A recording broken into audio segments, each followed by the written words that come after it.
নমস্কার বন্ধুরা, তোমরা সবাই কেমন আছো? এখানে দেখো নারায়ণপুর কালীখোলাতে আমি বড়মার মন্দির হয়েছে। এই মন্দিরে আমি শান্তি করে সেদিন পুজো দিয়েছিলাম। বড়মার মন্দিরে বহু লোক এখানে আসে, আর যারা জানে না তারাও এখানে এসে সুন্দর করে পুজো দিতে পারে মায়ের পুজোটাকে। মনে ভক্তি, যেখানেই ভক্তি সেখানেই মুক্তি। মা সব জায়গায় বিরাজ করেন। মায়ের কাছে এসে এখানে এসে শান্তি করে মায়ের পুজোটা দিতে পেরে খুব মনটা শান্তি লাগছিল সেদিনই অমাবস্যাতে। তো আজকে তোমাদের সাথে ভিডিওটা শেয়ার করলাম। কাছ থেকে তোমাদেরকে দেখাই। দেখো কত সুন্দর মায়ের মূর্তিটা। মশাই পুজো করছেন, আর খুব ভালো লাগবে। তোমরা যদি কখনো আসো নারায়ণপুর কালীখোলা কাকিনাড়া স্টেশন থেকে টোটো ধরে নারায়ণপুর কালীখোলা পোস্ট অফিস হয়ে এখানে চলে যেতে বড়মার মন্দির চলে সেটাও দেখতে দেবে। আমরা এখানে পুজোটা দিয়ে আমাদেরকে দিতে হয়।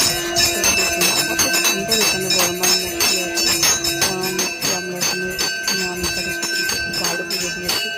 বহু লোক এখানে আসে, বহু লোক এখানে এসে পুজো দেয়।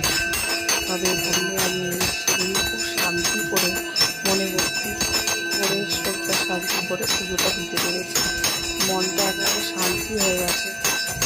মায়ের মন্দিরটা এত সুন্দর, না দেখলে কেউ বিশ্বাসই করবে না যে এত সুন্দর মায়ের মন্দির এরকম একটা জায়গায় আছে। এরকম একটা জায়গায় মা বিরাজ করেন, তোমরা না দেখলে বিশ্বাস করবে না। মা সদা সর্বত্র বিরাজ করেন। বড়মাকে এখানে নিষ্ঠা ভরে ভক্তি ভরে পুজোটা দেওয়া হয়।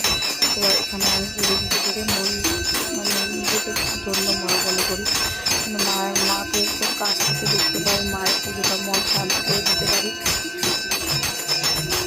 তোমরা তোমাদেরও ভালো লাগবে। কখনো যদি সুযোগ পাও এখানে এসো মায়ের পুজোটা দিতে, মনস্কামনা জানাতে। মা এখানে রয়েছেন আছেন এবং মায়ের প্রচুর ভক্তের এখানে আগমন। যারা এখনো জানো না তারা এসো।